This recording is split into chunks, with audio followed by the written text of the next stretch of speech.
Okay. So this is Stephen Palmer and Tony Ward.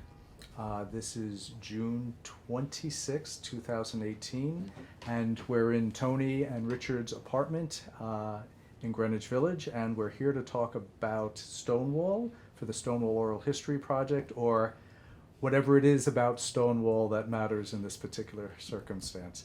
So, Tony, if you just take 5 to 10 minutes, talk about childhood, family, where you were born, and you can bring that up to college and marriage and so on, and sexual identity, and I'll interrupt at certain points, but I want you to feel free to go ahead.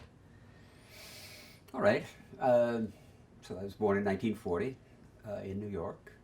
My family are New Yorkers from forever. And actually, part of them are Dutch, so really forever. And I grew up 3 blocks from here with my grandmother on 12th Street, between 6 and 7. That part of the family, very, very Irish Catholic, extremely Irish Catholic, like 2 bishops in the family and an abbess, and a lot of just very religious people.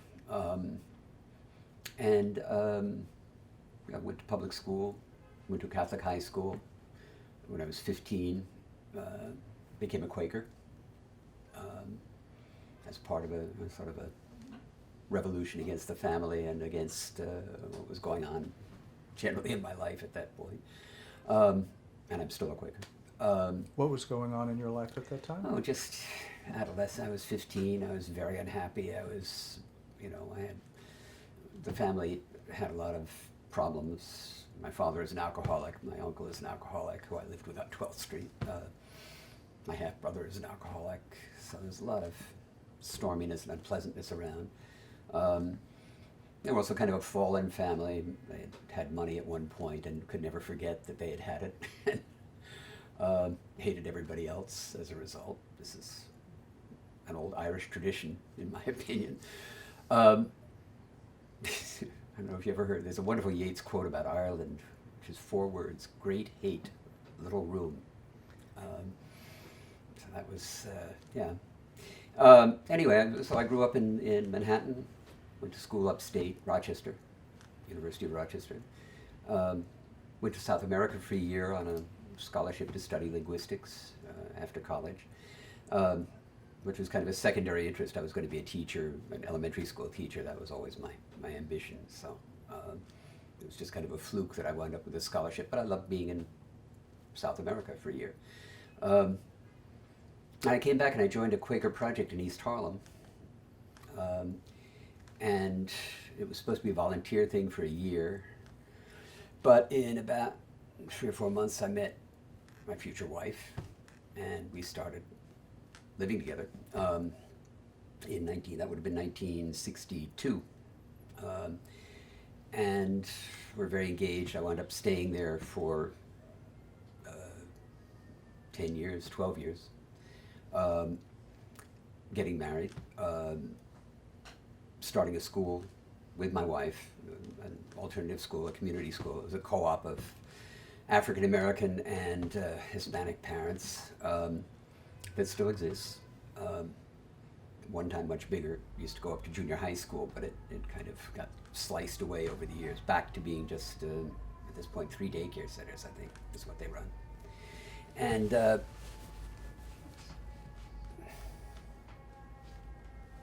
just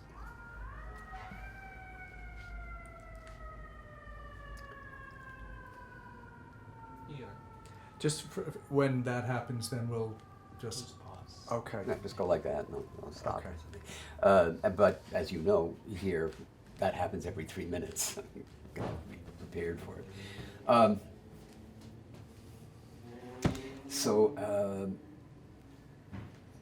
Lived in East Harlem, started the school. That was my career for 10 years or so I was there.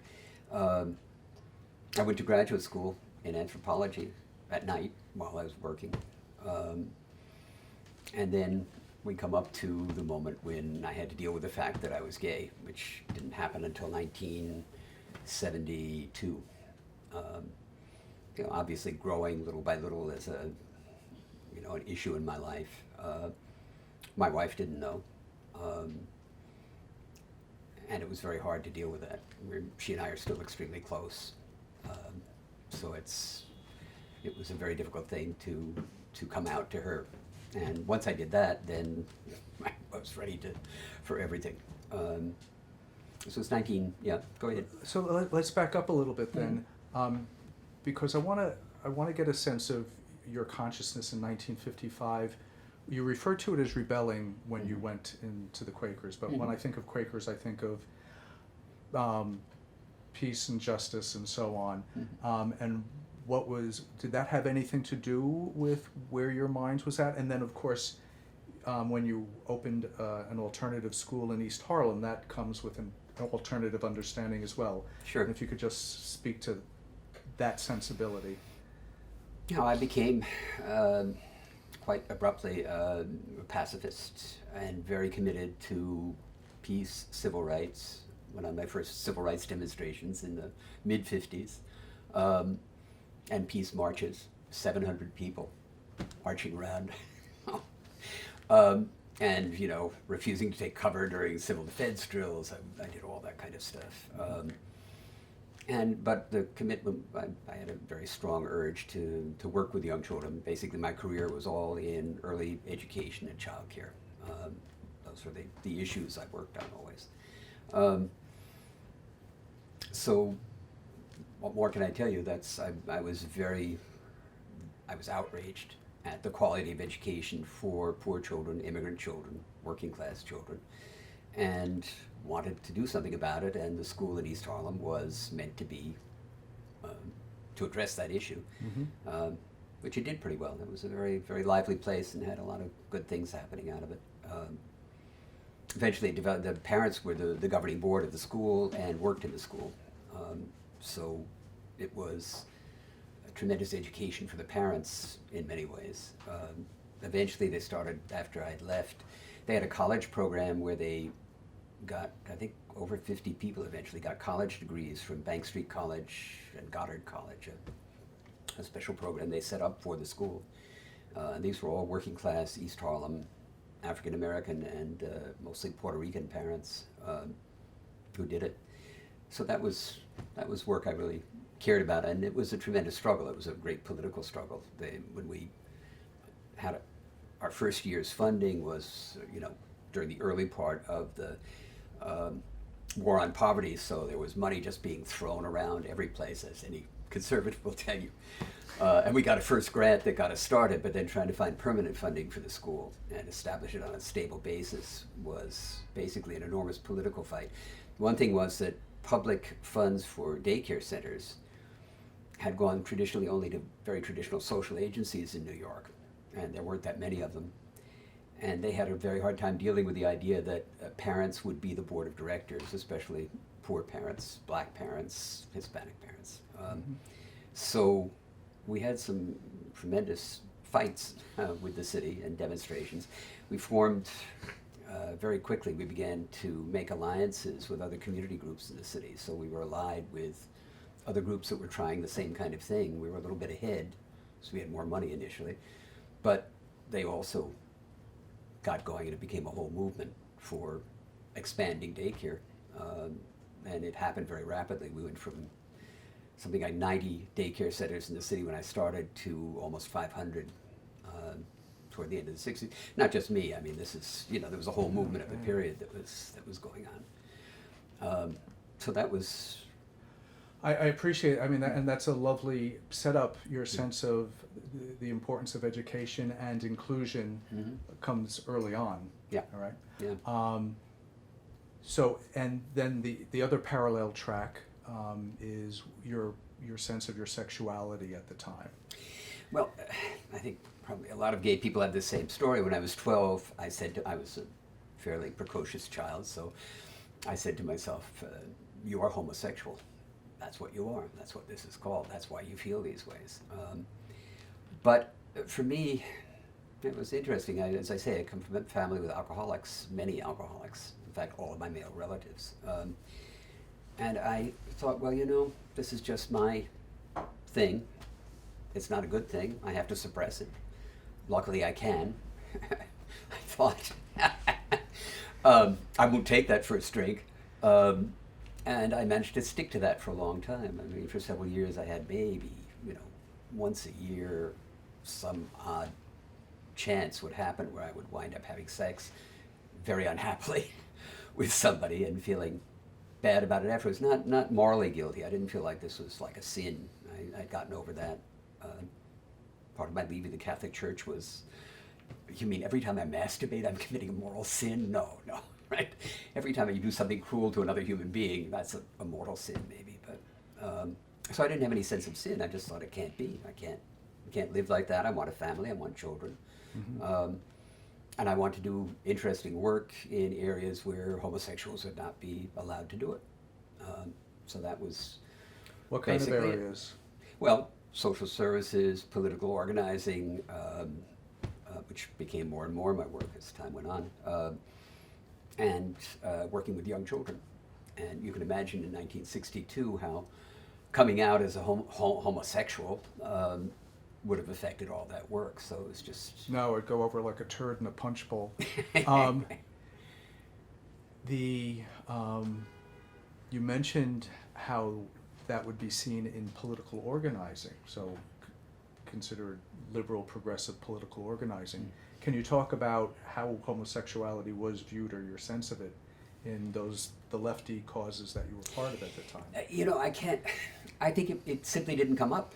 Nobody thought to raise it. Nobody would have said, "Gee, it's too bad that homosexuals are not, welcomed into our schools, as teachers," because it wouldn't have occurred to anybody to think that.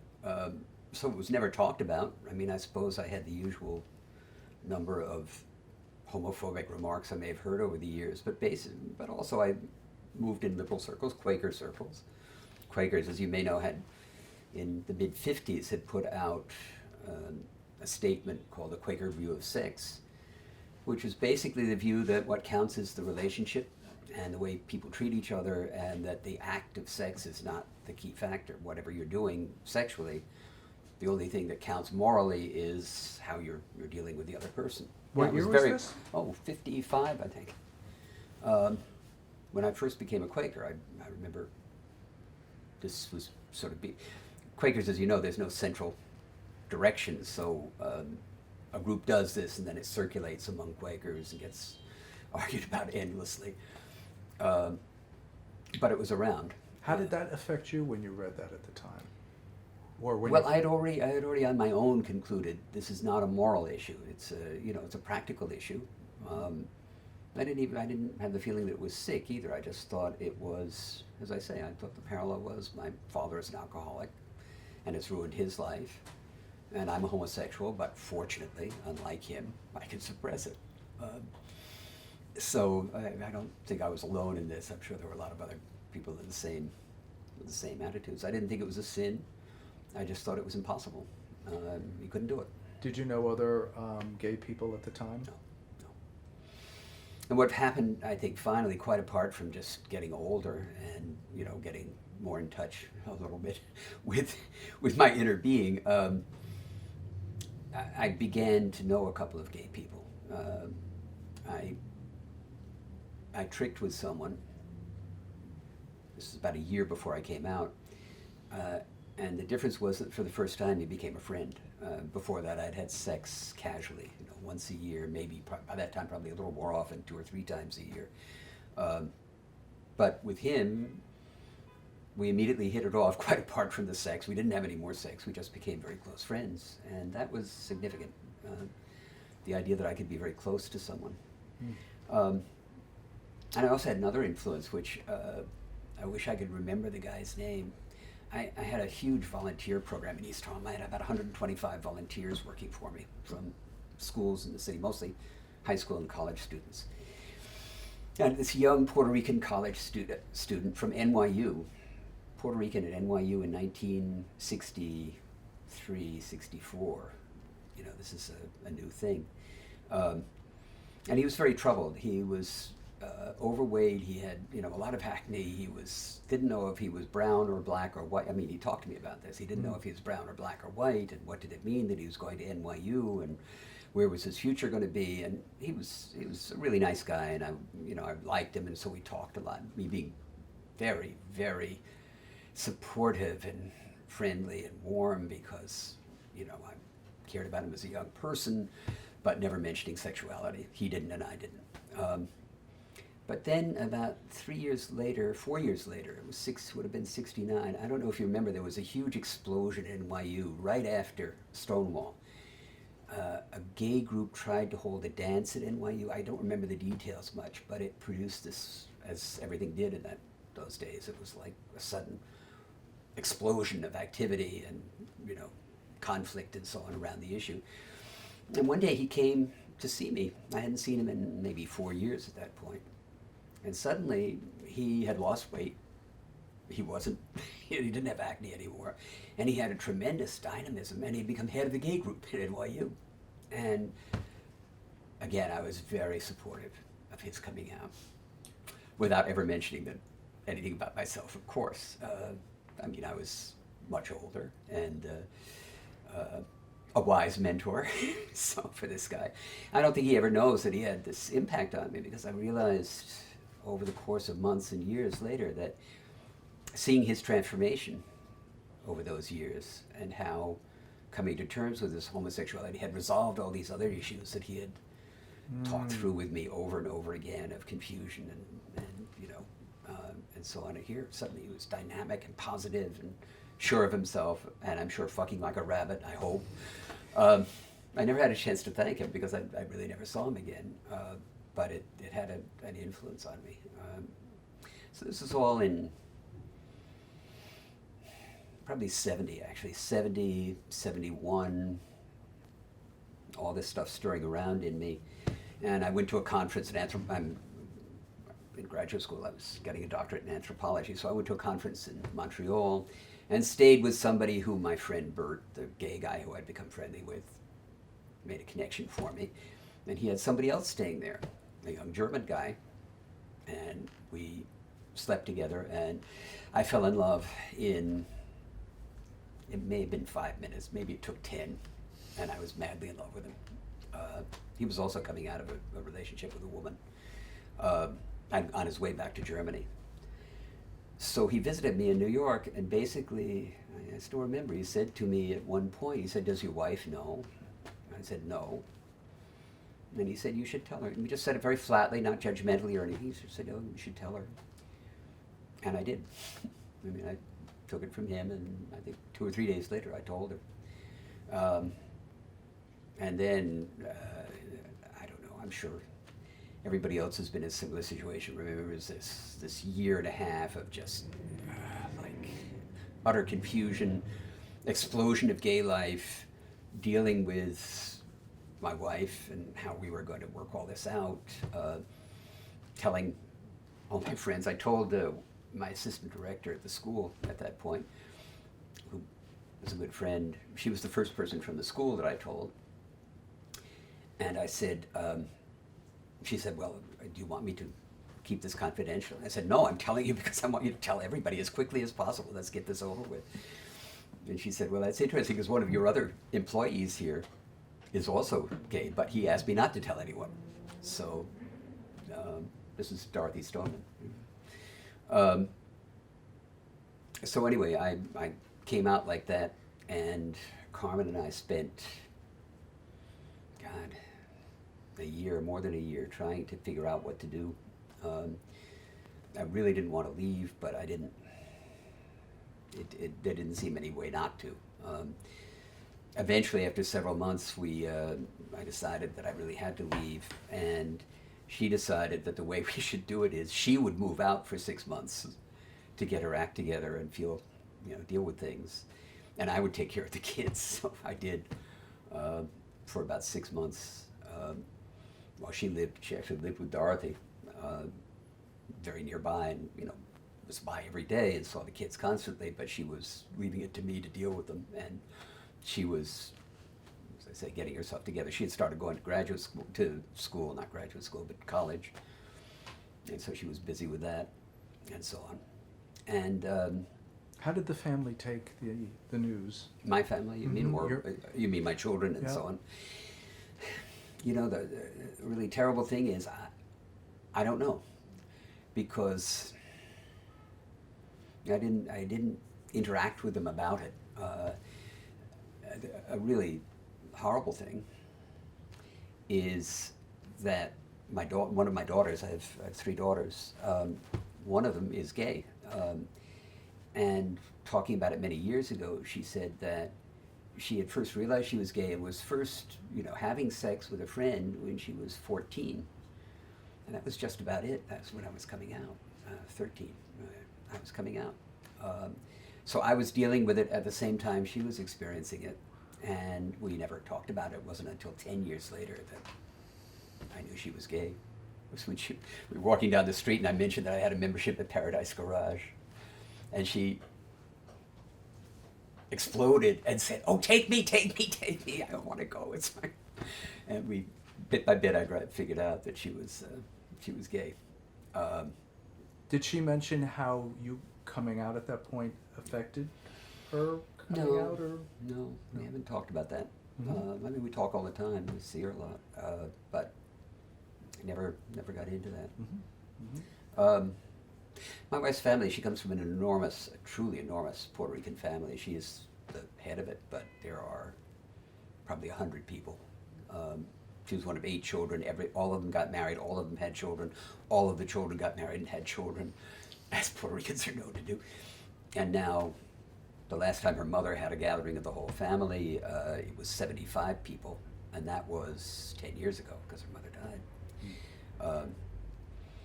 We were just at Carmen's 80th birthday, Richard and I, last week.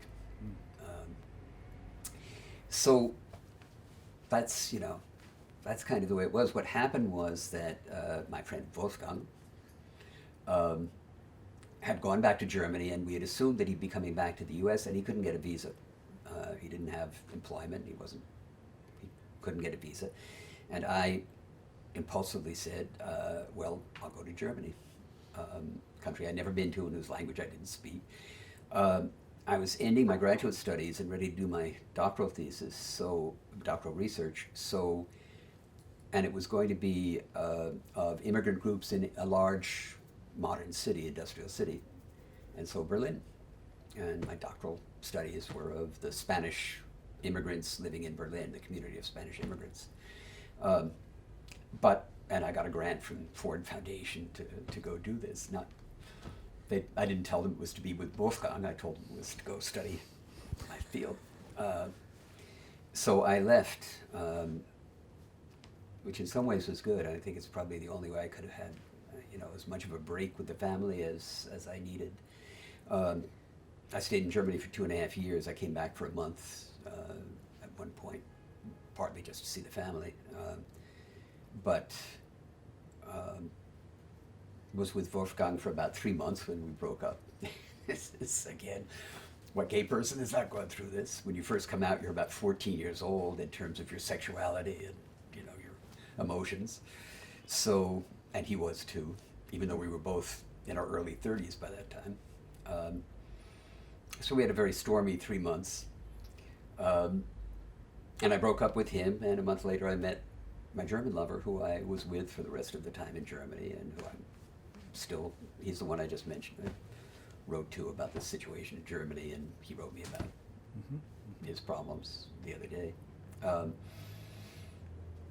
So that's it. So let me just back up a little bit. Mm-hmm.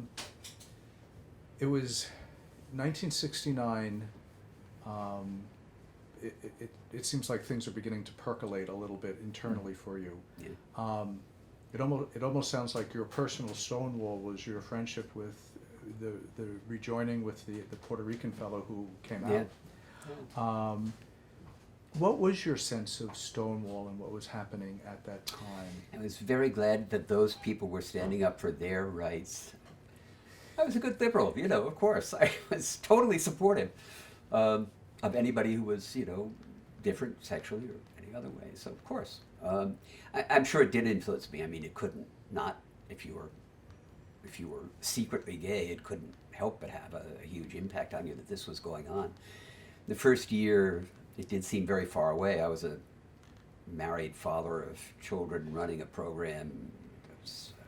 I had left the school by that time, but and very settled in my life. And these were people who could go to a bar in Greenwich Village in the evening, which I couldn't do and never did do. And I didn't drink anyway, because I didn't want to be an alcoholic. So, so it was there in the back of my mind. But then, it became more and more apparent that this was really something really significant going on. I think my first gay march was '72. Just a couple of months after I came out.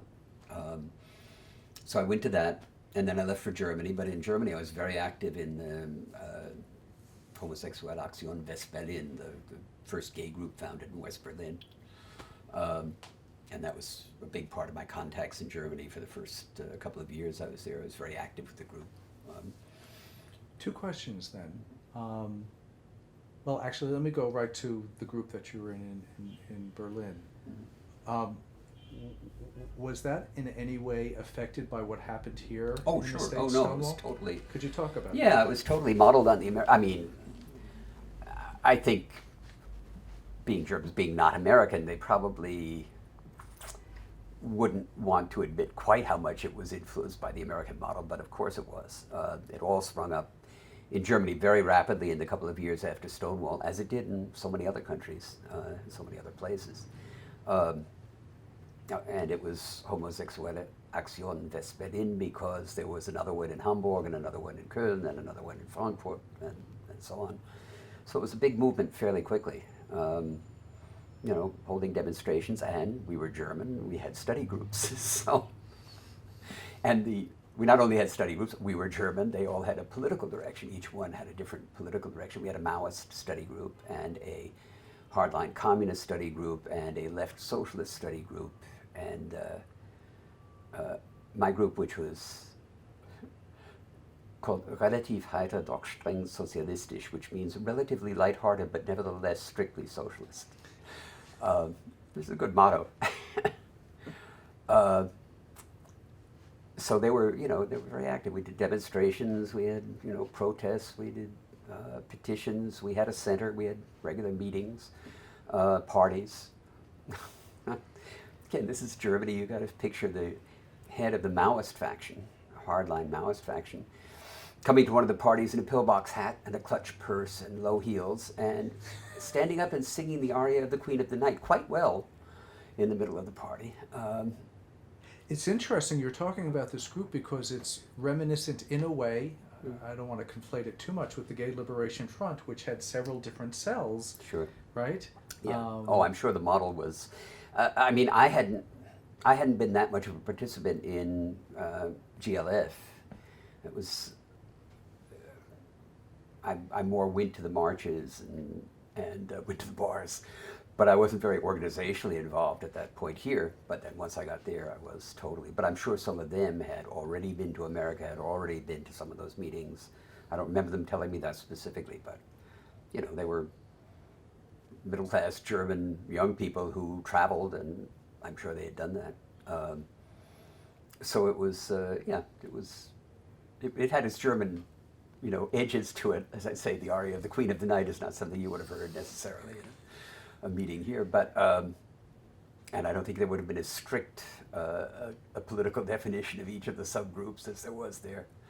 But yeah, it was definitely the American model. The whole idea of protesting for minority rights is American, I think. I don't think there's any real model in Germany for that. They had a very strong. That's of course a mistake. They had the first gay movement, and quite a powerful one in the 19th century. So and that was wiped out totally by Hitler. The Weimar Republic. Yeah, it was actually 1890s. It was the Scientific Humanitarian Committee. Magnus Hirschfeld. Magnus Hirschfeld.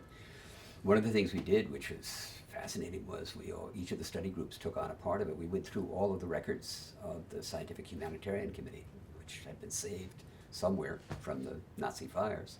You know that the bonfires you see in the old newsreels of the Nazis burning books were, at least in one instance, the records of the Scientific Humanitarian Committee being burned.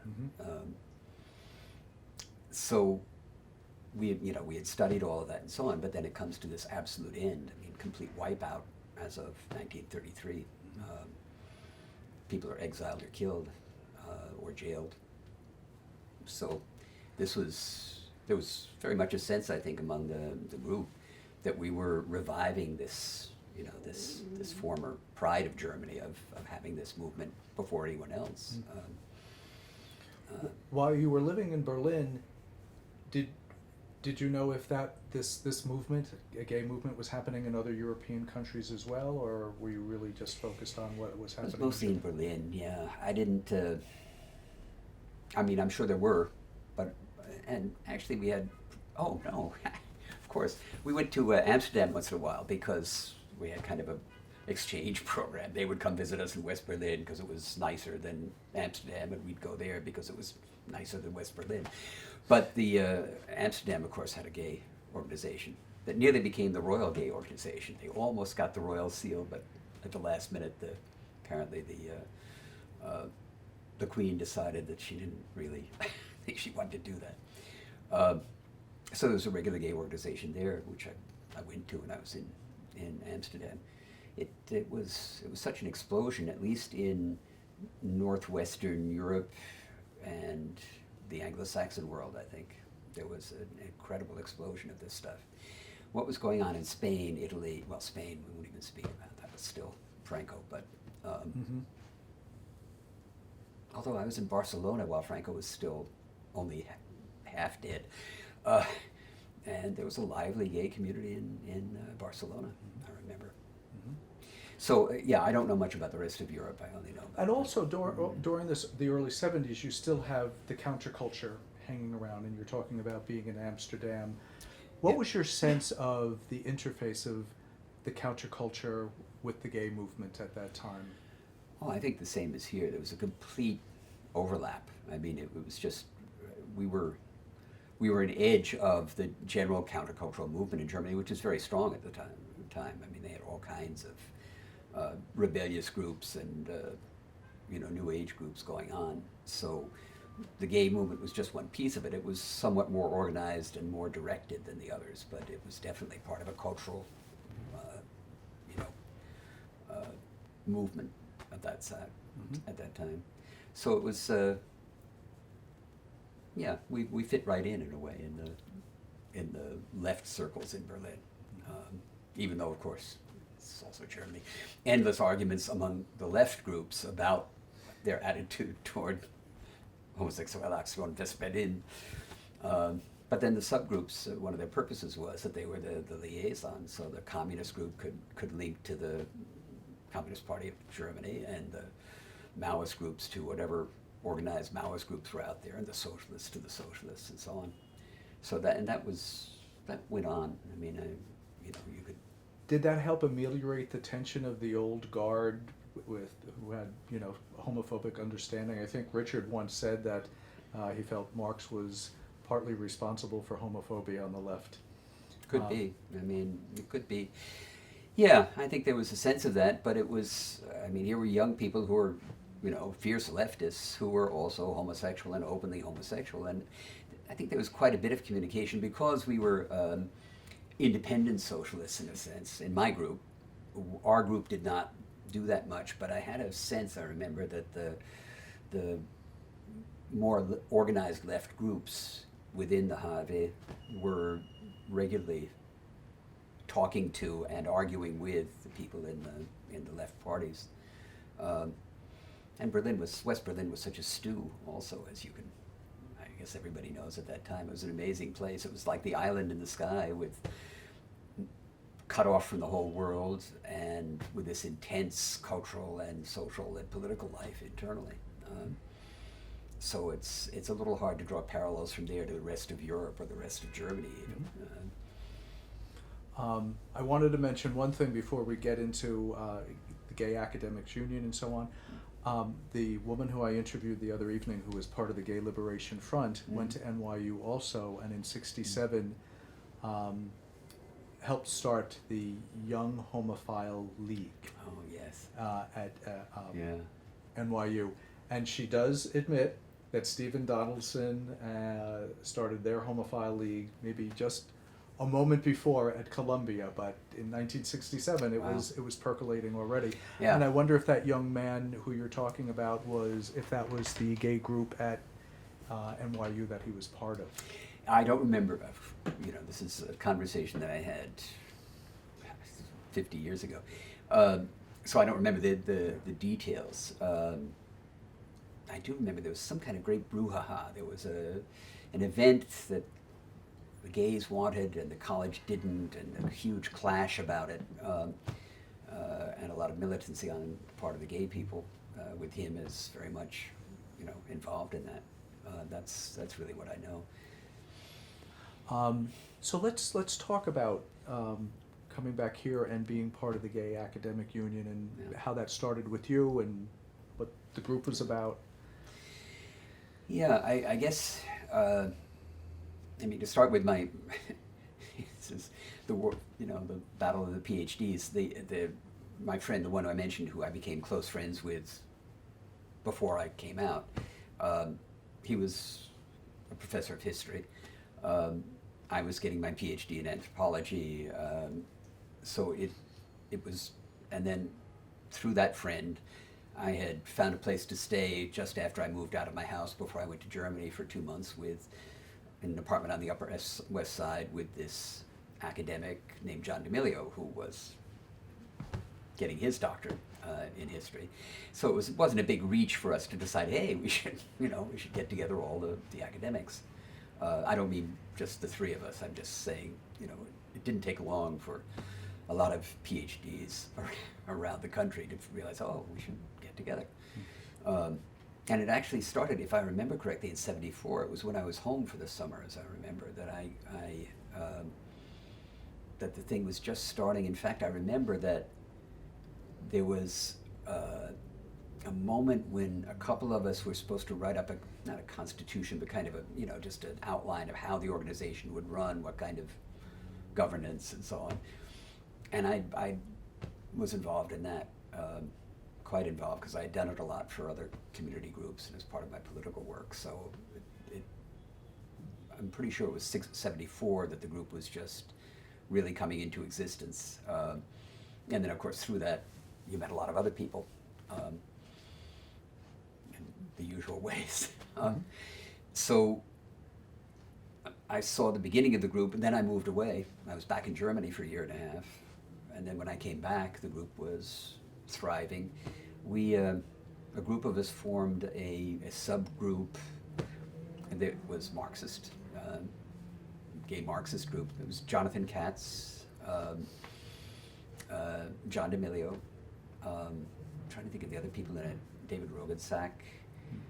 David Rogensack was the director of the play that Jonathan Katz wrote that was the first gay liberation political play that was produced, must have been 1970 or so, very, very early in the movement. Joe Cady, there was a whole bunch of people that we knew in this way. So our group, the Gay Marxists, was a study group, and we really met together and went through various texts, and we were academics. We talked about them and argued about them and so on. Marched together in the parade with red T-shirts on, as I remember. There weren't many of us. I think the group was only 8 or 9 people. But that's more than there are now. Yeah, I'm sure. Well, everything kept, it was like a virus. It just kept replicating in all directions. So pretty soon you had to have just gay historians, and then only gay historians of, I don't know, medieval history. But we were very involved in the demonstration against Socarides at the New York Academy of Medicine. That was where our group really did a lot. I mean, we were very focused on it. So I'd like you to talk about that in particular. But if you were to give a statement of what the goals of the Gay Academic Union were, how would you do that? Fuck. That's it. No. It was a good marriage market. I mean, let's face it. You're always looking for. In those days, you couldn't go on one of the sites and say, PhDs only. But this was a way to make sure that you were meeting lots of other academics. I mean, I don't mean to put this down. It's obviously part of human society. You're interested in people who have your own kind of interests and way of addressing things. But I think that was a big part of it. I think parts of the group, which I didn't do, but parts of them I think did begin to focus on what was happening in the universities in terms of, at first, just making sure that gay students and gay professors were being treated properly, and then very quickly, I'm sure, gay studies programs and so on all began to spin out of here. But since I wasn't teaching, I wasn't an academic in that sense. I'm not sure of what else was being done by the Gay Academic Union. But one of the replacements for that was these potlucks that John and I started in '76. I came back in Christmas of '75, moved in with John again, and it was just the two of us. His lover and he had split, so it was just two of us. And about 2 months back in New York, I was tired of figuring out what to do on a Saturday night or going to the bars again. So I told John we should have just an open house, potluck, let everybody come. And we did it mainly, I think, at first through the Gay Academic Union, and it was always a little tinged that way, but we did it every Saturday for 5 years, and then we did it once a month for another 5 years. So it's 10 years altogether, and it got to be very big. There were 50 or 60 people every time. Got to be something that if you had a gay friend from Australia visiting town, and he was only here for a week, and he wanted to know about the movement and so on, one of the things you could do is bring him to the potluck. So we had all kinds, and I had visitors coming from Germany all the time, and so. Can we stop for a second? I want to do that. Yeah. Back on track. Where are we? We're good to go. Okay. I was talking about the potlucks and just saying they got to be a very big thing and very popular. Go on. People would volunteer to do the cooking that night, and at first there were women there. After a while, as with any event, because it was mostly men, little by little the women, even though many of the men had close friends who were gay women, it's still, they didn't come as very much anymore. Once in a while. But it was a great way to meet people, and that's how I met Richard. That's how he came, was through, one of these chains of somebody who knew somebody who said, oh, there's this thing, and it's nice, and you should go up to it. So... what year was that? 1980, March 1st, 1980. Nice. We have the usual gay anniversary from the first get-go. So it was a very big thing, and because the connections of the group were so varied. I mean, people like the closer group, like John D'Amelio and Jonathan Katz and so on. It pulled in quite a variety of people, but mostly demographically similar, let's say. And it was a lot of fun. It was much nicer than going out to the bars. It was also, if you were single, as I was for part of that time, it was like all the fish came right into the net. You didn't have to go anyplace to meet people. And it was mostly social, but of course, every night, in the middle of it, there'd be a few minutes when people could make announcements and talk about things. A few times we all went off to a demonstration.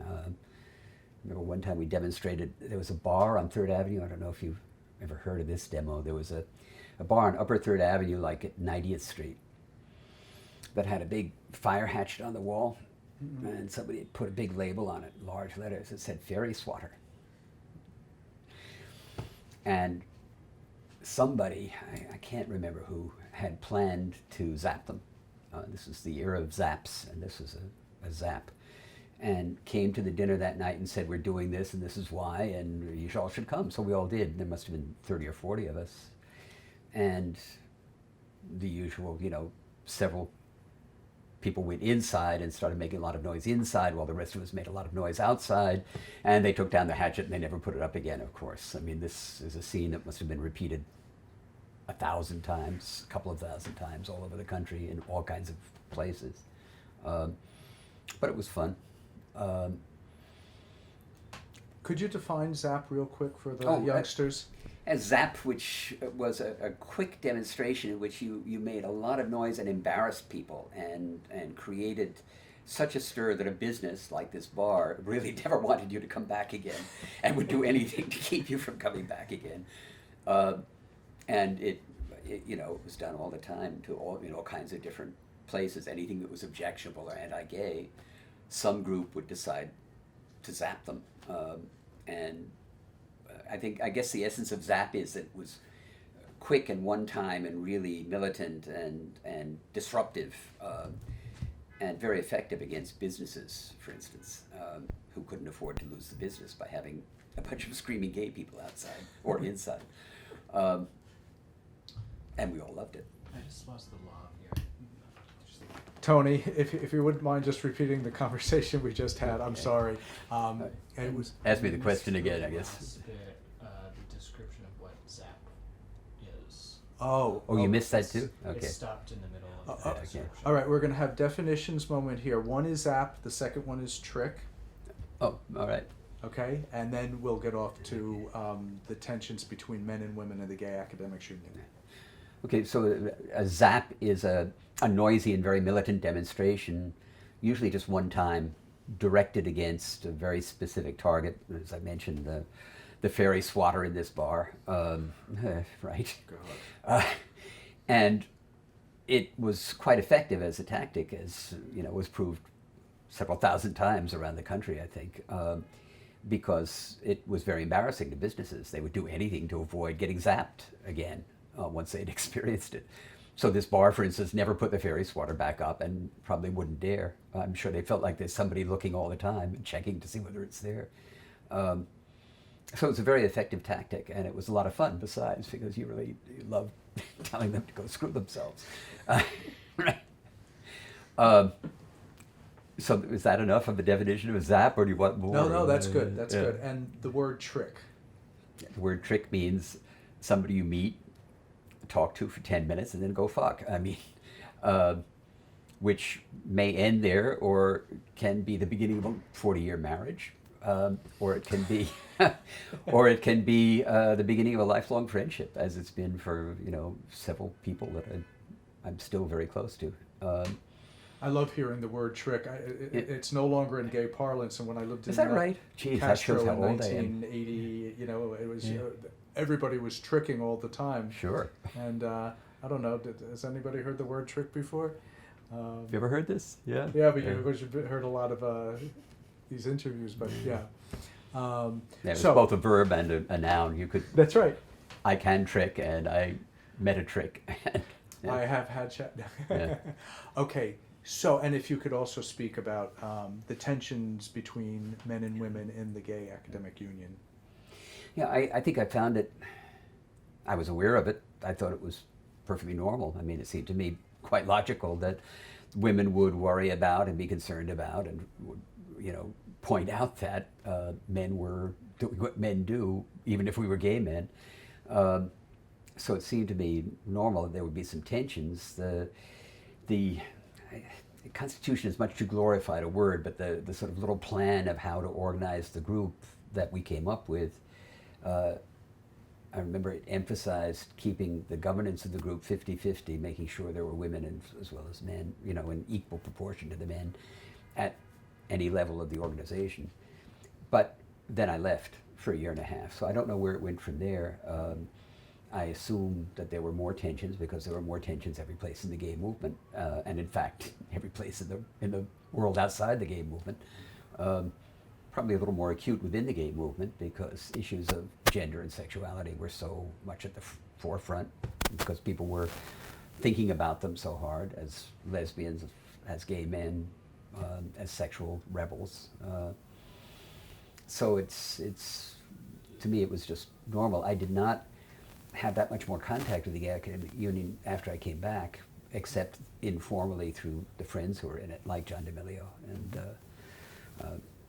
Jonathan Katz, Bert Hansen, so on and so on. The potluck dinner, though, on some level, is an outgrowth Yes, of that yeah. kept going until 1986. Yeah, I mean, I don't think it was only the gay academic union, but that certainly was an important element in it. The contacts that had been made there, a lot of those were the friendships that, meant people would start coming, and then they would bring their friends and so on. So it had a little bit of that tint to it. As the late 70s go on, then there's a bit of the separatist movement, lesbian separatists and so on. Mm-hmm. Was any of that evident in the potluck dinners or any of that environment? Well, I mentioned that when we started out, there were, it wasn't a big group at the beginning. We might have 8, 10, 12 people the first year maybe. And then very often there'd be several women there. John had several close friends who were lesbian. Other members of the group did. I can't say I did because I had not been gay, and then I was out of the country. But then as time went on, I think it became, women would come, and a small group of women would come who were friends of one or another of us, and that was delightful, but it wasn't. I think John said at one point, well, if lesbians go out, they want to meet other lesbians, not a lot of gay men. So it became more and more male as the years went on, I think. But it was, again, it wasn't political at all or organized. It was just social. You came and sat down and talked and argued, of course. Zapped every now and then. Yeah, and every once in a while we zapped or we planned to zap.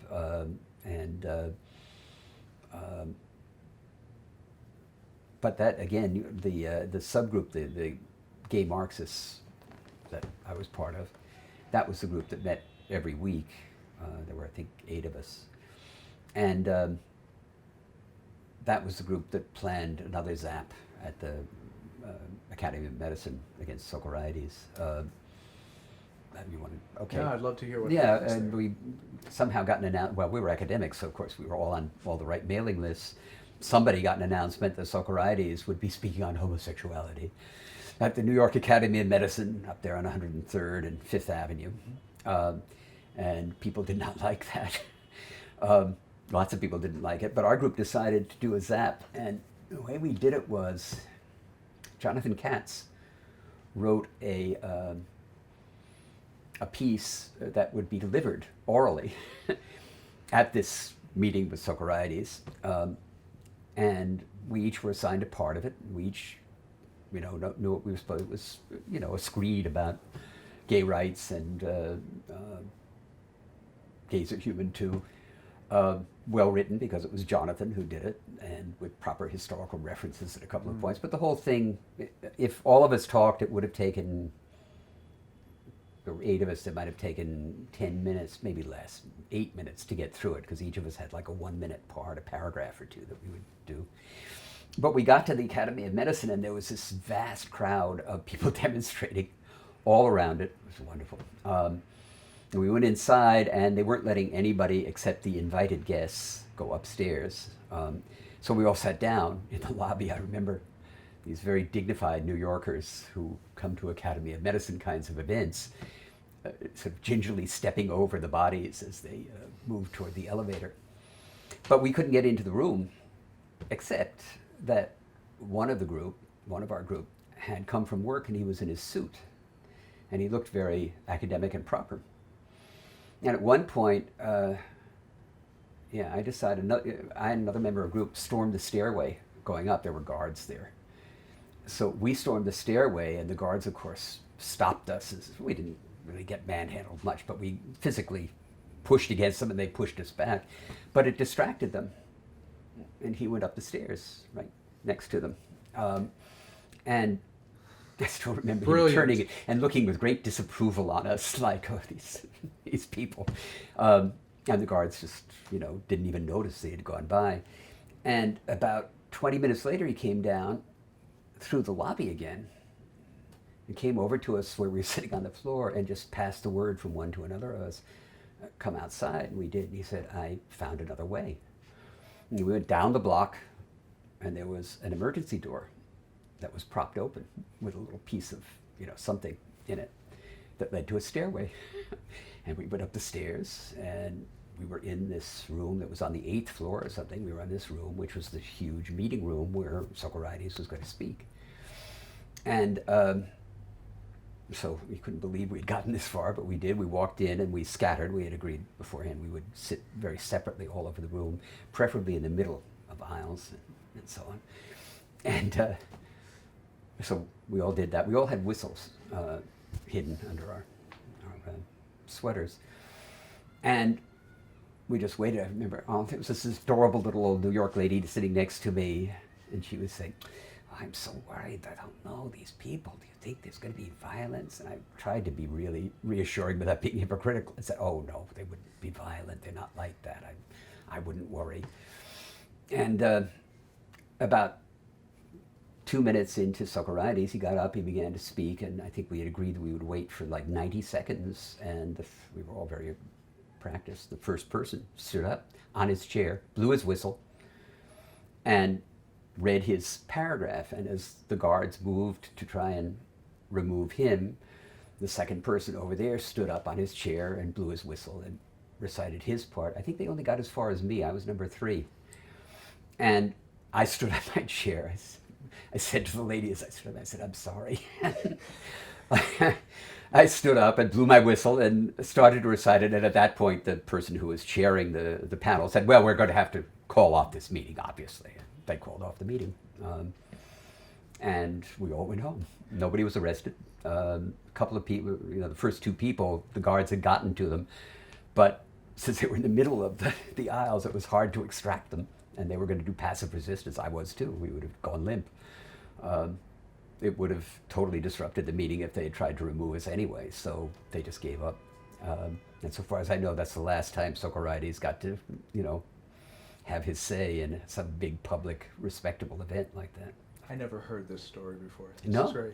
This is great. Can you explain Socrates? Oh, he was a psychiatrist whose son is gay, right? Who essentially was one of the main spokespersons for the the gay is sick idea, and that we really needed therapy, not politics, and we needed healing, not our rights, and so on. He was rather crude about it, as I remember too. But he was a real figure. He was known very well as the spokesperson for this point of view about gayness, and really obnoxious. So that's who he was. And I always thought about this event, that what it proved to people of the other side was that you may think this is just an intellectual debate or an academic question, but now you've learned that it's actually a political question, and you're going to have to deal with some very stormy politics unless you begin to rethink your position about it. Whether you like it or not, it's not something you can just deal with by discussion in journals or something. So I thought I was very happy. It's amazing. Yeah, it was fun. It was fun too. That's the other thing about these things. They were great fun. You were apologizing to the little old lady next to you. I did feel bad. I thought she was feeling very intimidated. You didn't throw a Molotov cocktail. I mean, No, and I wasn't going to be violent. I was just going to go limp. The guards were the ones who were going to hurt her if they tried to drag me out of there too roughly. But, yeah. Looking back at all of that, how do you feel as an academic about the inclusion of gay studies and gay professorships and so on, how that has evolved over time? I can't speak to it in any kind of very deep way. Of course, I'm delighted. I think it should have happened, just like there should have been women's studies, black studies, and so on. And it's a sign, it's both a symbol of progress, but it's also a driver of progress, because by the very fact that you have this, it becomes more accepted and respectable. Plus, you teach another whole group of new people more about the background and the history and the proper political position to have on these issues. So it's a great thing. But I was extremely engaged politically already in my own work at that point, which was extremely intense, and remained so for the next 20 years. So I didn't pay much attention to the academic world. I was organizing citywide and then statewide on childcare and early childhood and public education issues, and that took everything I had in terms of energy and so on, except for Saturday nights and an occasional zap. So when I said to you I was a foot soldier, that's what I meant. I didn't do stuff at the big organizational level, except at the very beginning of the Gay Academic Union. I was much more somebody who would get up and go to the zap because somebody told me it was happening. So, yeah. It's a lot of people's story, though, right? Yeah. I think we've got everything we need. Let me ask you if there are any questions that I didn't ask, or anything that you would like to speak to, anything you think may have been left out. No, and you've gotten the people like Richard and John, who have a lot more, I think, specific ideas about the movement than I do. I'm just, like anybody my age, amazed and grateful that it all went the way it did. It seems astonishing.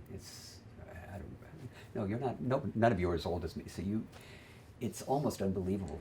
It's almost incredible to have the world changed like this. When I came out, when I came back to New York and began doing my political work, which was mostly in Black and Hispanic communities in New York, and then upstate in kind of conservative white areas, but with people who were involved with childcare. But I wore a gay button. I wore a pink triangle. There's a state senator named Velmanette Montgomery, who was my very good friend and for a while colleague. She and I worked together, shared a desk. And she was a daycare director. This would be about 1976. I was going to a meeting. It was a winter time. I hung up my coat with the pink triangle on it in the lobby and went into the meeting. And she came in 20 minutes later. We had our meeting, and at the end, she and I had already become pretty good friends. And she came over to me with this huge grin, and she said, "Tony, you know what? One of the people in this group is gay." And I said, "Yeah, it's me." And she said, "Way!" She was delighted. She was happy. And that was a good experience for me. But I was the only one. I found out years later, I was chair of the Child Care Coalition in New York for 15 years. I formed it, and it included the Daycare Union, the Daycare Directors Union, the Daycare Directors Association, the sponsoring groups for all the daycare centers. It goes on. There were like 15 groups in it. Later on, like 15 years later, 20 years later, it began to become clear that, first of all, the head of the union, who had been a great ally, a young black guy working in Harlem, that he was gay. And in his case, he was pretty open within his own little circle, but he never told me, and I don't think he ever made it public in any big way. The head of the Directors Association was also gay. But I think only toward the end of those 15 or 18 years of working together did he happen to mention that he and his partner were going to their place on Cape Cod and so on and so on. So there were a lot of gay men around in that field. What few men there were tended to be gay because it's almost all a women's field. But other people weren't out for a long, long time. I don't think either of them ever came out in the sense that I was, being very, very clear and very public about it. So that's something that really, really changed. And I had stayed closeted for so long, partly because of the feeling that, I could never do the things I really want to do and care about if people knew I was gay. But when I came back from Germany, I had this very strong decision that I'm only going to do it as a gay person. I'm never going to let anybody not know that I'm gay. So that's what I did. One of the members of the Gay Marxists was a young businessman, and he had come out at work, and he was one of the first I think he worked for a bank or an insurance company. He's one of the first young businessmen who had come out at work. And somebody asked him, I think it was actually a radio show about it or something. Somebody asked him, they said, well, why did you do it? And he said, well, he said, now, if somebody wants to think something about me, they're right. And I always remember that phrase, thinking, yeah, that's right, that's the attitude. You know, go ahead, think it if you want. You're right. I'm gay, so what? If you want to make something of it. That attitude, I think, was very, very helpful to me in my work. And it didn't seem to hinder me. I did very well for a long time. Cut? All right. That was great. Good. The two of you. We're shadow boxes. No, No, he's a chatterbox. I'm not. let me tell you something. Yeah.